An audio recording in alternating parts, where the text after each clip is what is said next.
Hello and welcome into this edition of the Golf Channel podcast with Rex and Lav. Christmas is over. So too is New Year's. Before we get into the news of the day and a preview of the Sentry, the first event of the new PGA Tour season. Rex, what are your New Year's resolutions, both personally and professionally? Never bet against Georgia again. Does that? Yeah. You want to help the folks that aren't on the visual folks, audience this is, out on this yes, one? this is, we're not servicing No. the audio listeners on this one, but Rex and I did have a bet as it pertained to the Georgia, Florida State Orange Bowl. For some reason, Rex wanted to do this straight up, even though Georgia, I believe. No, I asked for the points. You wouldn't give me the points. It wouldn't have mattered, but I did ask for the points. Yeah, it absolutely did not matter. I believe they closed as a 20-point favorite. I mean, they were initially installed as a 14, 15, 16-point favorite. I think Florida State was missing 21 starters on both the offensive and defensive sides of the ball, and predictably, it did not go well for the Seminoles, 63-3. And so the bet that you and I had was if Georgia won, you would have to wear a Georgia Band-Aid in your cancer spot. If Florida State won, which obviously wasn't going to happen, I don't even remember what the bet would have been. It was a very lame week. He'd have to wear an FSU hat. Like, I couldn't come up with anything creative because I didn't feel good about my chances. I did not know. When I made the bet, it was not 21 starters. It was clearly they did not have their quarterback. I was thinking both teams were going to have more than their share of opt-outs. That was not the case. Georgia, outside of Brock, had everyone, right? They were missing their offensive tackle, who's likely to be a top 10 pick in April's NFL draft. We do have to bid farewell to Ladd McConkey, one of my favorite Bulldogs of all time, who just declared for the NFL draft on Monday. He will be dearly missed, but hopefully Kirby Smart will not just be restocking, but reloading as well. Rex, you skipped over the. Look what a good job Bunkmate did. Look at it. She had to do this on the cricket. She nailed it. Yeah, she nailed it. You went the cheap route and didn't get them on Amazon.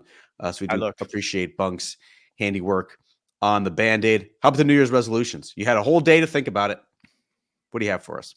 I did come up with some resolutions. I didn't realize you and I were going to talk about them. I think it's normal stuff for me. I don't know how you do it. It's not like I make some big life-changing choices, like I'm going to work out every day or I'm going to quit doing this, because I'm not going to quit doing anything if I'm being honest. But I did make some resolutions to be a better husband, a better father, a better reporter, better coworker. Like you always wanted. Oh, it's the 1% better. You always wanted. How? But do you mind sharing any specific details of how you will do those things? Well, I'm starting 2024 by paying off a bet, which is wearing a University of Georgia sticker over my, as you put it, cancer spot. It is benign. We keep going back to that. So I feel like that this is all part of the content effort, just trying to create better content. I'm starting right there. That is a good one. And we do appreciate your efforts. Thank you for asking. Yours is going to barbecue more. I know what yours are. No, so it actually is related to that. Personally, I'm going to try and do at least 30 minutes of activity per day, whatever that means. It could be pickleball. It could be walking around the neighborhood. It could be going to the gym. It could be literally anything, just being active. I remember Patrick Cantley once told me when he was preparing for his PGA Tour comeback, I think that would have been 2017, following all the back issues. He told me that your body is like a car and you only get one of them in your life. So you better take good care of it or else it's going to break down. And so, look, I'm always going to eat what I want. I'm always going to use my grills. It has been a very active holiday season, but I better try and offset it at least some point before I turn into a fat and disgusting blob. Professionally, I think trying to grow this as much as possible would be a very good goal. And I know we're about to talk about the tour PIF negotiations, but I kind of want to get back to my storytelling roots and what I do best. And that's writing and talking about professional golfers. I had like a moment of clarity during this holiday season, and that whatever's going to happen with this tour PIF stuff has absolutely zero bearing on my life whatsoever. It has no effect on my family or my future happiness. So why not work and do the work on the guys that actually could make a difference? It makes me feel better about myself. Rex, we're divergent on that one. I don't feel like we're connecting at all. We're heading in different directions on that front. I will say, and I wanted to ask you this because today we're taping this on the 2nd. Yesterday was the 1st. There was a ton of football. There was a ton of food. I just feel sloppy. I don't feel good. Like I That's just why feel like I've that's why spent we the have last to 2 weeks. incorporate this 30 minutes of activity today.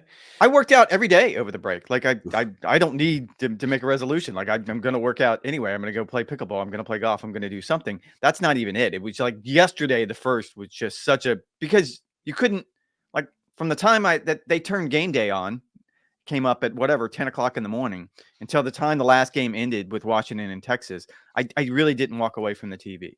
And I always had something in my hand, whether that was a drink or if it was some sort of snack or whatever the case may be. And I just feel like I should lay on the floor for a few weeks.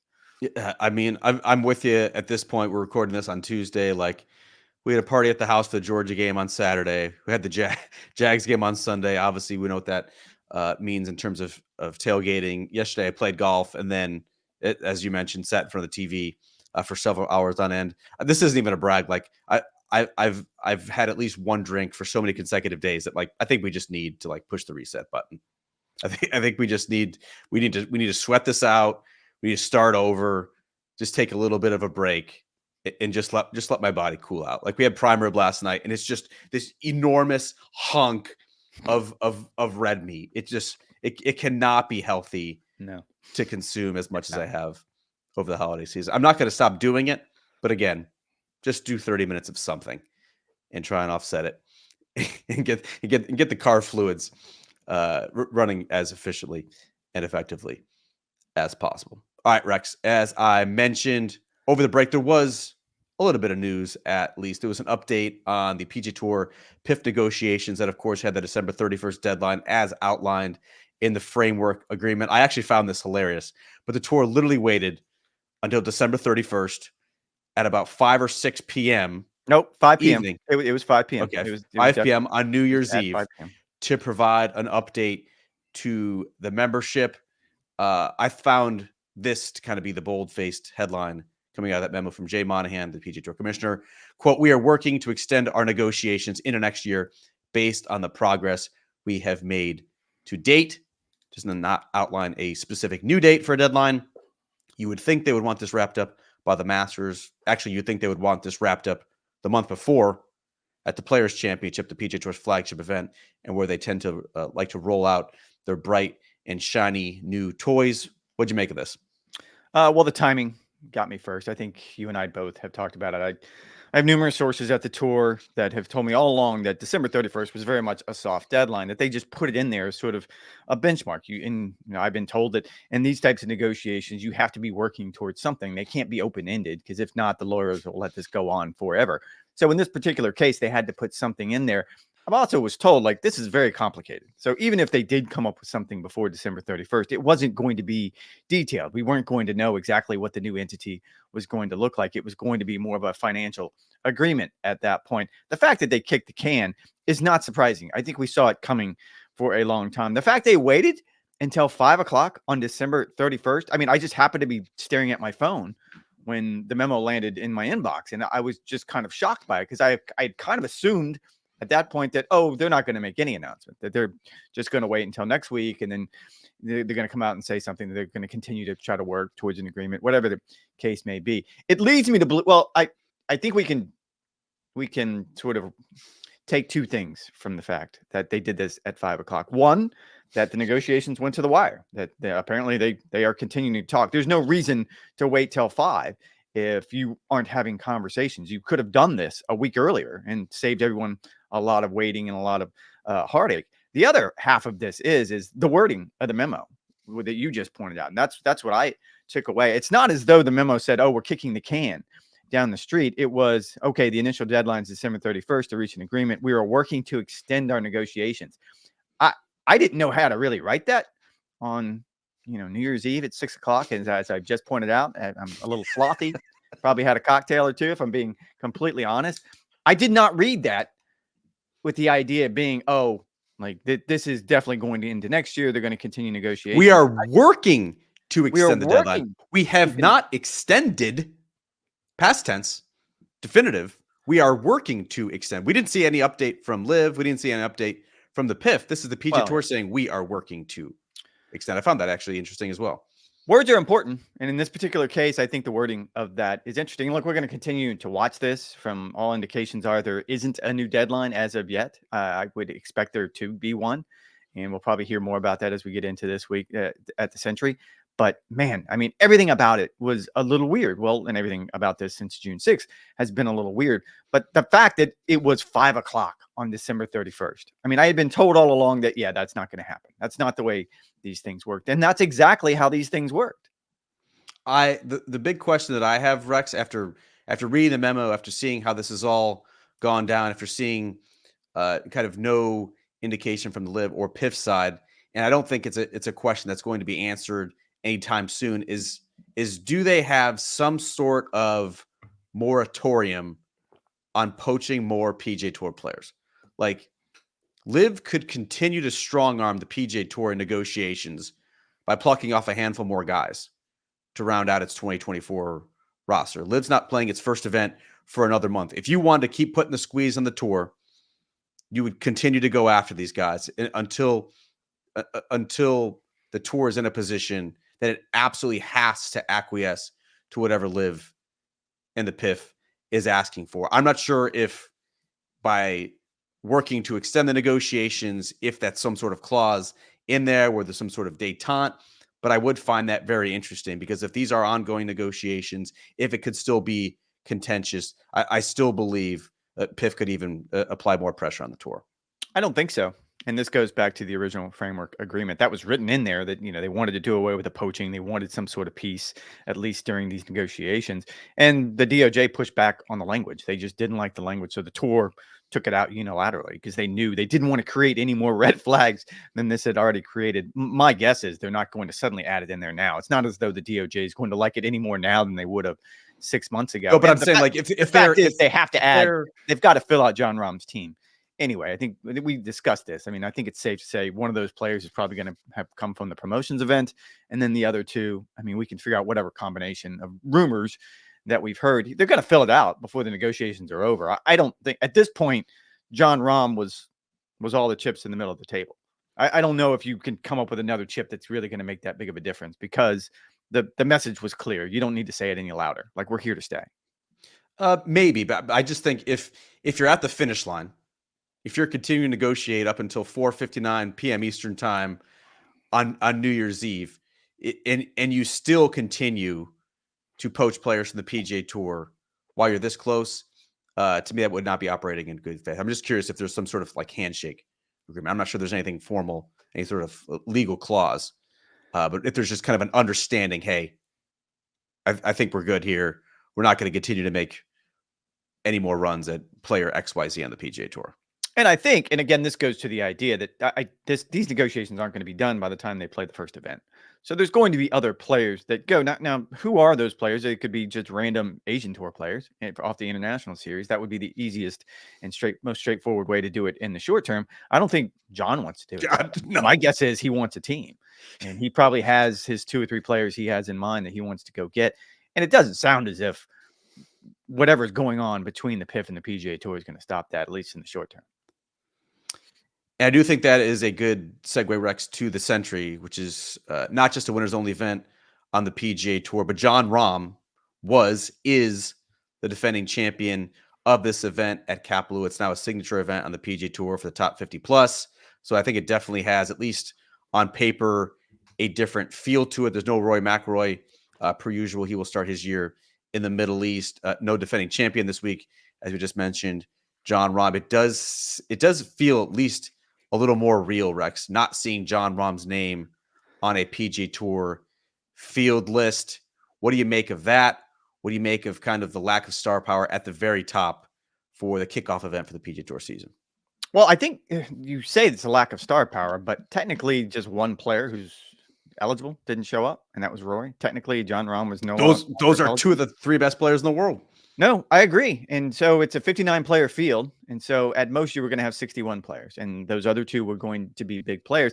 But that's what the tour has created. Like, we can sit here and say, oh, it's not the big names that we want. And, that maybe that's a bigger and larger conversation to come up with. But this is the criteria they came up with to fill these signature event fields. Now, this one's a little bit different. And we'll get a better handle on exactly what it's going to look like by the time we get to Pebble Beach, which is the next signature event, and then obviously LA after that. So I would expect, well, Rory for sure will probably play both of those.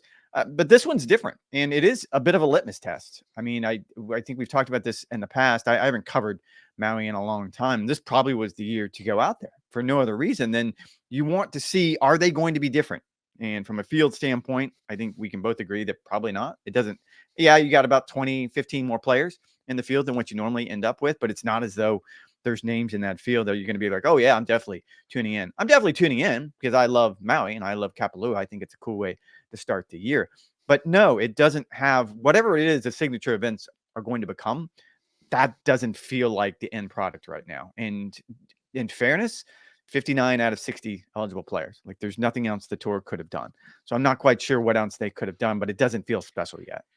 I mean, if anything, it is a boosted version of what it had been for years. I mean, this was strictly a winners only event. You had what, 32, 33, 34 players. It was just kind of a soft launch, the PGA Tour season, kind of the Farmers Insurance Open at Torrey Pines, where Tiger Woods so routinely made his debut for the year. Like that always felt like the real start to the PGA Tour season. I think not having Rahm in these PGA Tour fields anymore, especially these signature type events, I think it just kind of reaffirms the fact that the PGA Tour needs to crown new stars, and they need to crown them like very quickly here. Like I'm talking, but the field has that. I mean, your boy Albert is in the field. Victor Hovland's in the field. They're not stars yet. I'm talking about the need. I don't know they how need to elevate. You can't snap your fingers and make them stars. They need to win. That's what I'm saying. Like the PGA Tour needs to be the launching pad for these players, whether it's like an Akshay Bhatia type. You know, I think Tom Kim, obviously there's room for growth there. Ludwig Aubert, I think, is the obvious one based on what he did to end 2023 that he could elevate in a new direction. But I think not having John, having these established stars who we already know, whether it's Scotty Scheffler, Patrick Cantlay, Xander Schauffele, like we already know those guys. Like they need to kind of fill the coffers and make sure the cupboard is full, to use another cliche. I think over the next month or two, those guys really need to step up and win and make sure the PGA Tour is best positioned. Otherwise, I think it's in danger of feeling a little bit flat in the run up to the Masters. Golf Writers of America just announced their Players of the Year. John Rahm won the Player of the Year for the GWAA. Astute listeners, you heard it here first. I'll go back curtain a little bit here. You apparently can't say anything in front of Ryan Lavner, even when the cameras are off, because he's just going to blurt it out. So a week later, after Ryan Lavner let the world know that John Rahm was the GWA Player of the Year, it actually is official. So the lesson here being, don't tell Ryan Lavner anything you don't want the world to know.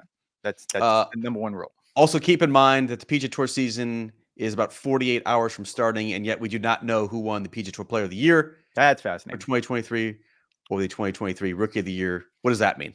Does that mean John Rahm won it and they're trying to move some votes around? What's going on? Oh, doesn't mean that. You think they're gonna really? You think they're gonna tinker with the votes? How come? That sounds like something that's gonna happen. Why has it not been released? I don't know. Voting ended December 15th. I agree. It is interesting to me because every year when they do their media guide, it's the way they've done it sort of in recent years. They've done like a picture of the Player of the Year and then the picture of the FedEx Cup champion if they're separate. And then sometimes they do the Rookie of the Year, depending. It's just going to be like a silhouette. Just a silhouette of John Rahm. I guess. Yeah. It's just going to be like that, what you see on those betting forums when you can bet on player X, Y, or Z. And I think if they did the voting that way, I think we talked about this. I think John Rahm probably should be the Player of the Year. I am curious of the timing of when the ballots went out. They went out essentially the week after, the Monday or Tuesday after the RSM Classic. And so my guess is, and I've asked a couple players about this, if they do vote, most players don't vote, by the way. If they do vote, they turn it around pretty quickly. They see it, they immediately click on the link, and it's a really easy process, and vote for whoever they want for that particular award. I guess that most of the votes were cast before John Rahm going to Live Golf really became a thing. Because if not, the politics of it's going to get involved. And you're right. I think the tours would rather their Player of the Year not be the newly minted Live Golf Player of the Year.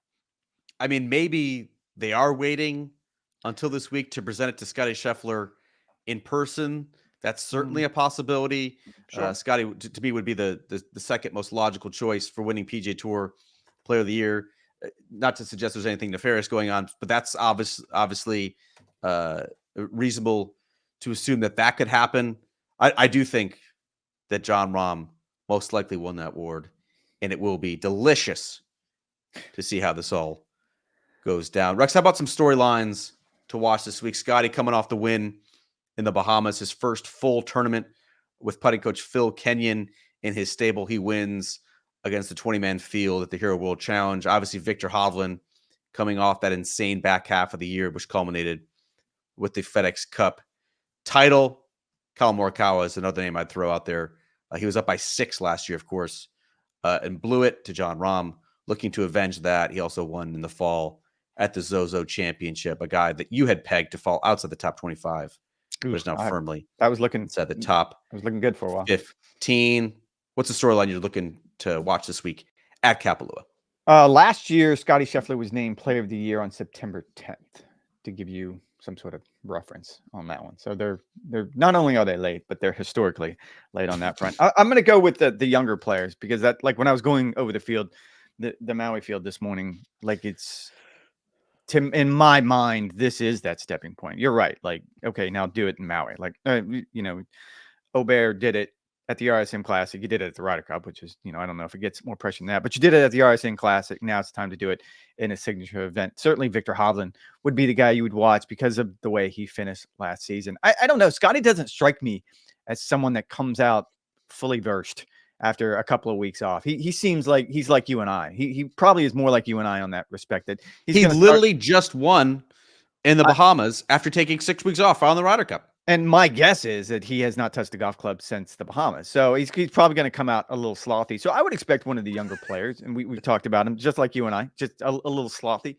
on that front. I'm going to go to the other side of this, though, and point out, and I said that, all right, the field is a little underwhelming based on, and you're right, it's probably all just Jon Rahm, because Rory never really plays it. But I love watching this, because this is almost like, and I don't mean this, and about this is almost like the Pro Bowl in my mind, because of the time of day it's on, because it's limited field, because it's in Maui at Kapalua, and you have those amazing views.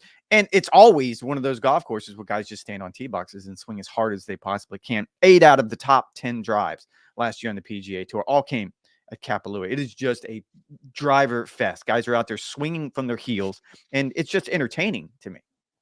I haven't even checked the weather forecast. Remember the hellacious winds that Dustin Johnson won in one year? It's never fun if the golf course is playing a little bit wet, a little bit softer. I'm with you. Like, I want to see balls absolutely tumbling down the fairway, 400, 425 yards. I am looking forward to watching a couple other kind of storylines to watch, like Xander Schauffele, my player of the year, who did not pan out in 2023. Patrick Cantlay, Sam Burns this year. Are you sticking Cam with him Young? No, we're moving on. Yeah. None of those players, Rex, won a golf tournament in 2023. Do they get out of the gates quick in 2024? I think that'll be interesting to see. And Jordan Spieth, who you and I touched on, it was either the recap pod or the preview pod. Who can say we did so many pods in the final month of 2023? Like, this feels like a moment for him to step up. He has become dangerously close to just another guy on the PGA Tour by any statistical metric. Has won just twice since 2017. I'd love to see. I think golf could desperately use, the PGA Tour, it could desperately use a big year from Jordan Spieth at a place where he has had success in the past. One interesting subplot, Rex, to this week, Sentry, it's going to be on Golf Channel and NBC, is Kevin Kisner, go Dogs, is in the booth alongside Dan Hicks. It's kind of a tryout run. I don't think there's actually like a set analyst they're going to have in the booth for NBC events this year, replacing Paul Azinger. How do you think Kiz will do? I think he'll do well. And here's the deal. Like, and I hate talking about TV because it seems so self-serving on our point, but this is a topic of conversation going into next year because everyone is curious. We are both big fans of Kevin Kisner, and he sort of has this sort of self-deprecating Southern style of humor that I think it lands really, really well in the middle of a media scrum. I don't know how well that's going to land in the middle of a telecast. And so I'm curious how you make, and I remember having this conversation with Davis Love when he was trying to sort of get his foot in the door for TV. And I don't feel like he was given a very good chance to succeed because it's not easy. Like, there are those who make it look easy. And I think Paul Azinger made it look easy for a long time. but you have to have some sort of relationship with your co-host. You have to understand the timing of it. Kevin Kisner is really good at giving you an answer about really anything you want to ask him about, but is he good getting in that small window? Can he do it in a 5-second clip and immediately move to the 11th hole because that's where, Rory McIlroy is teeing off? I think those are things that he has to learn. And so if he has been given the opportunity to succeed, and again, I keep going back to that, like if you put someone that's talented and creative and funny in this situation, you need to make sure that you allow him to be himself. I don't want him to become Paul Azinger or Nick Faldo or Johnny Miller or anyone that came before him. I think he can create his own lane if he's given that opportunity. He's an interesting choice. I'm not sure I necessarily would have thought him to be in the booth, but he is quick-witted. He's self-deprecated. He's a proven winner. He's obviously still well connected to the modern PGA Tour player. Like, he still has full status on the PGA Tour for 2024. He's kind of been battling the driver yips, and some of the fun has been taken out of the game. He wants to try something else, but you have to have a little bit of an edge in this role and be unafraid. And so I think he checks all those boxes. Does Kevin Kisner? I remember talking to Johnny Miller back in the day where he was doing his final event for NBC. And he was at the Phoenix Open, and he said that being in the booth is a much different job than being on the set and kind of being an analyst. He said you have to talk in what is essentially 10 to 12 second bites. Yeah. And you have to say something interesting, and you have to say something that is an original. It can't just be this cliched comment, and then you move on to the next thing. Like you have to throw absolute daggers one after another. So I actually think Kevin Kisner could do that. I just don't know if he could do that for an entire year. Who else, Rex, would you actually want to see in this role? I find it very interesting that if you look at the players who are on Live Golf, a lot of those guys would have been and potentially still can be, depending on how this merger all pans out, and if this the sides have some sort of healing, like Phil Mickelson, Graham McDowell, Ian Poulter, Paul Casey. I think all of those guys would have been great in the booth, and potentially still could be if there's some sort of merger and if cooler heads prevail, and these guys can get back kind of in the mainstream mix. I think so. I talked with Graham McDowell about this earlier this year at Doral, about just the idea of, I think he would have been brilliant when he sort of transitioned from his playing days to the booth. We had talked about this. Like, I felt like he was going to fit because he's really good at fitting in those small windows. And I'm not saying Kevin won't be. It's just sort of a learned experience. But when we have both seen GMAC in those situations, and it's a good flow to it. He's won major championships. He's played in Ryder Cup. He has the resume. He also has the opinion. So I think he would be very good. I think, according to the various reports, and I wouldn't know. We wouldn't know because we're literally the last to know. We are the last to know. But Jeff Ogilvy is the name that could be very good. Cropping up. And I feel like that he could do a very good job. He's such a thoughtful individual. And look, this goes back to his playing days. And I mean, he was always one of the most enjoyable interviews, regardless of what you were asking him about, whether if it was Tiger Woods' new swing or golf course design, whatever the case may be. I can see that translating really well to the telecast. And Jeff has been on a couple podcasts. He's been on a couple telecasts. I think he feels a little bit more comfortable than the others will in this particular situation. I'll be curious to see how long NBC Sports, does the rotation where they're trying to find the right person. I like the idea of let's put a couple people in the chair and see what's work best. I think that's what you do in every other job. So why wouldn't you do it on this front? Yeah, public tryout is certainly an interesting way to go about it, but you will know right away. All you need to do is go to twitter.com and search that analyst name, and they will let you know how they're doing. I actually thought Paul McGinley was excellent. He was in the booth for the Hero World Challenge, splitting time with Kurt Byram as well. When you look at the other players in the world of golf who you could see making this transition very easily, whether it's next year and the years to come, like I think Billy Horschel will be a great analyst one day. I'm not sure he could speak in 10 to 12 second sound bites, but I could see him on the Dust from Live from being very good. Padraig Harrington, another guy who you would not necessarily want for 10 seconds. Just wind him up at Live from, give him a 10-minute segment. Some very spirited debates with Brandel Chambly. Literally, Lerner would just have to have a 4 or 5 word question and just tee those guys off, and then they can go to break 12 or 13 minutes later. I think kind of more obscure guys like Joel Damon has already kind of experimented with that role He did like the Netflix Cup, calling golf for that. Like I think he'd kind of be that self-deprecating analyst as well. Jason Duffner, kind of an obscure name, but actually a very thoughtful guy if you get him in the right setting. And I think he would be well. I think he would do very well. And how about this name with a little bit more success? Because you kind of have to have pedigree as well, right? If you want viewers to trust you, you kind of had to have been in that situation. But that's a moving target, because I would say that, look, we both are big fans of Paul McGinley. It's not as though you look at his resume as a player and went, oh yeah, like World Golf Hall of Famer. That's not the case at all. I mean, he was a Ryder Cup caliber player and captain. He was a pretty brilliant good Ryder Cup captain. I think he's very, very good on TV. He's always thoughtful whenever you spend time around him. But if you look, I remember doing this back in the day when he was named captain. And at the time, the American side was so caught up on this idea that, it had to be a past major champion and everything. Like at that time, Paul McGinley's career was comparable to Chad Campbell's career on the PGA Tour. And I'm not like that comes across. Chad Campbell. I do Chad Campbell. Like, but it was a very, very similar comp when you look at number of starts, number of top tens, number of wins, at what they had accomplished. So the only thing that separated Paul was his play actually in the Ryder Cup. So I don't subscribe to this theory that it has to be a major champion. Like I feel like Brad Faxon would be really, really good at that. And like I ran this by Brad before, and he kind of dismisses the idea, saying that, he doesn't feel like he has the pedigree for that. I don't believe that. I have like 6 or 7 wins.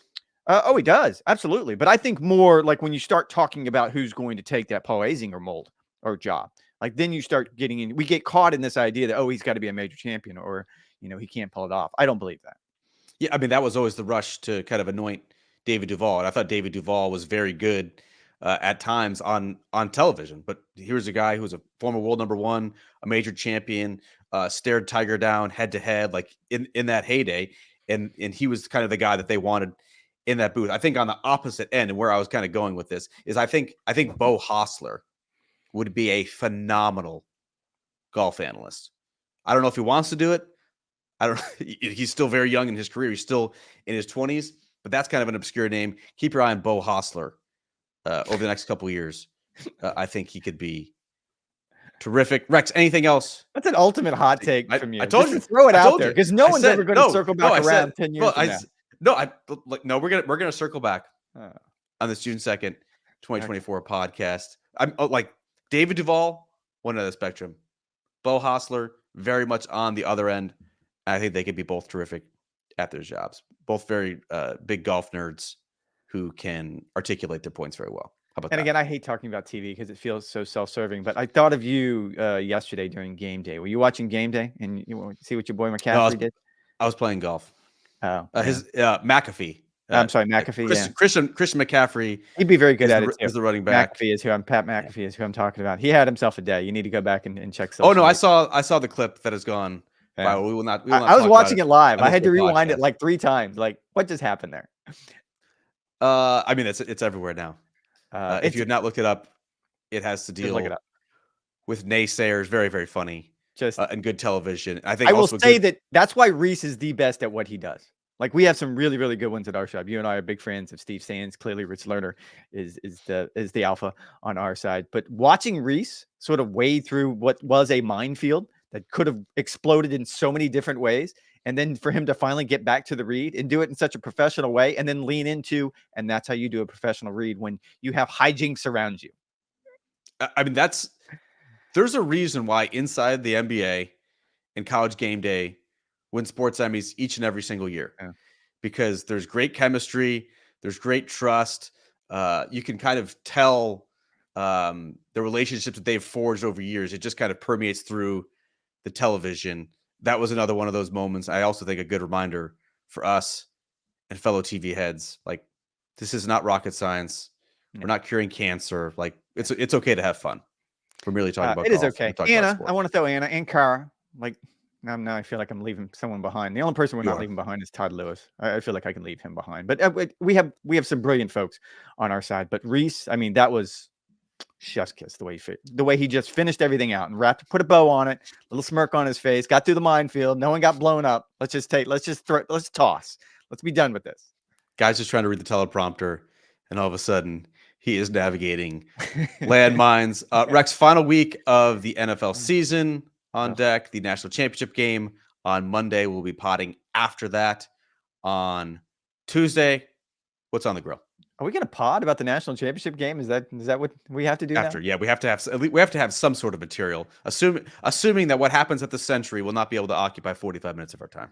I'm going to say this because I had to keep showing people that were over at my house last night, and so I was on a text chain with you and our friend Mark Schlaball, the ultimate bulldog at ESPN. Clearly, and you two had a rooting interest in this game, and it was fascinating to watch. And I was kind of doing a play-by-play for the folks who were at my house watching the game because you two were so invested in Alabama just by proxy. Because I know where your mind was going, because you felt like, oh, if Alabama runs Michigan off the field, then that's just another reason why Georgia should have gotten the call. I think we both just hate Michigan. All three of us hate Michigan for different reasons. But I think I picked up on what was going on. And I'm also going to say, going back to the Georgia-Florida State thing, because you didn't give me a chance to clear the air, I will give Kirby, your coach, your ball coach, a monsoon of credit. He could have sat in that chair after that game and just crowed about, this is why Georgia should have been in the playoffs, because we just ran a really bad Florida State team off the field. He didn't do that. He used his bullpen. He used his time at the microphone to point out that the system's broken. And that other locker room, the FSU locker room, is broken because of it. Like, there's no way those kids should have had to endure that. That said, I think Kirby could have called off the dog before he got the 63 points. He was trying. He wasn't playing his starters in the second half. Florida State was just so bad that they had no Florida answer. State's third string was not good. That they clearly were not a championship quality team for their third string. However, I will give Kirby credit. That was class, and so that's why I'm wearing that. I mean, it's also easy to say, knowing that the format is going to be changed in 2024, and you're going to go to the 12-team playoff with buys and blowouts. I'm still not totally sold that that's the right way to do it, but I do think it will solve some of these opt-out Kirby concerns. wanted to get rid of the bowl games. I didn't like that take at all yesterday. I do. No one's watching that. I am. I did. Who's watching that? I am. I did. I just said it's been a slothy month. I need to be done with football. Spend some time with your family. Pick up some hobbies. You know what? I like actually, you and I were talking about what was that thing called, the Barstool Arizona Bowl or whatever it was. I got caught up in, it was Wyoming and someone else. I forget who was even playing in that game, but I was interested. It was like 16-15. It was actually a pretty good game. It was on Saturday. It was better than whatever the big game was supposed to be. I couldn't even tell you who that one should have been either. That was Georgia, Florida State. It immediately followed that game. It was during the there was a game on during that Barstool Bowl. And we had vastly different opinions on the announcing for the Barstool Bowl. I didn't weigh in. I had it on mute. Again, I can't stress enough. We were having a party at the Lavner household where Cam actually stayed up until 9:30, which is the latest my 5-year-old has ever stayed up. He paid for it for the rest of the weekend. Rex, you've not mentioned the actual question was, what is on the grill? We're trying to get sponsorship for 2024. What is on the grill? Alcohol sponsor, grilling sponsor, anybody hit us up. We're trying to do this. Hopefully no alcohol sponsors right now. As I pointed out, I think both of us need to dry out a little bit as of right now. I realized, have you ever done this? We've gone through your freezer, and like I don't cook all of the ribs that come from Costco now. I essentially just cook half of them, only because it's only going to be my wife and I and maybe one of the kids. And so between the ribs I found, a half a pork butt, and I had some pork belly, there's going to be a lot on the grill the next 2 or 3 days. Like, I'm just waiting for it to all thaw out, and I'm just going to, it's like it was a hurricane. When you lose power after a hurricane, you just cook everything you have. And that's kind of what I'm going to do over the next 2 or 3 days. Yeah, I do need to clean out the freezer. I just think that's a good exercise to do. If not seasonally, or if not monthly, at least do it seasonally. You left us hanging, Rex, with your Christmas podcast, saying that you were going to do a Christmas brisket. Did you chicken out on the Christmas brisket? I did. I got scared. I chickened out. And I think I told you this. So I have the brisket still because I wandered by it. Like, I was stuck in Costco. I was like stuck in this Costco jail waiting for my kid's tire to get finished over in the tire center. And so literally I walked by the brisket like 10 times. I just kept wandering up and down the aisle, just staring at it. It was mocking me. It was just mocking me the whole time. Do it. I bought it. I haven't froze it yet. I probably need to decide today if I'm gonna do it now or freeze it and try to do it at a later date. I have both a brisket and a full lamb that are sitting in the freezer. Again, I can't stress enough, I have to lean off the red meat. Like, it's been a month. I haven't got my cholesterol checked in a long time. It wasn't too long ago where I was in the dangerous levels and needing to go vegan for 6 months to get them back into the safe zone. I really don't want to have to do that again. I'm not 6 years removed from that. I really don't want to do that again. So I probably will pause that and maybe do it next month. Maybe a Valentine's Day brisket. That's the way to go. Valentine's Day brisket. Is that a thing? Or are you just making this up? I'll have to check with the wife on that one. Yeah. Valentine's Day does fall around the Super Bowl. So maybe we can tie in the two. All right. That's going to do it for this edition of the Golf Channel podcast with Rex and Lav. Make sure you go to NBCSports.com/golf. Rex and I will be up late Thursday through Sunday, working the desk, cranking out some blogs, checking the transcripts, keeping you guys up to date on all things that are happening in Maui at Kapalua, the idyllic destination at Kapalua.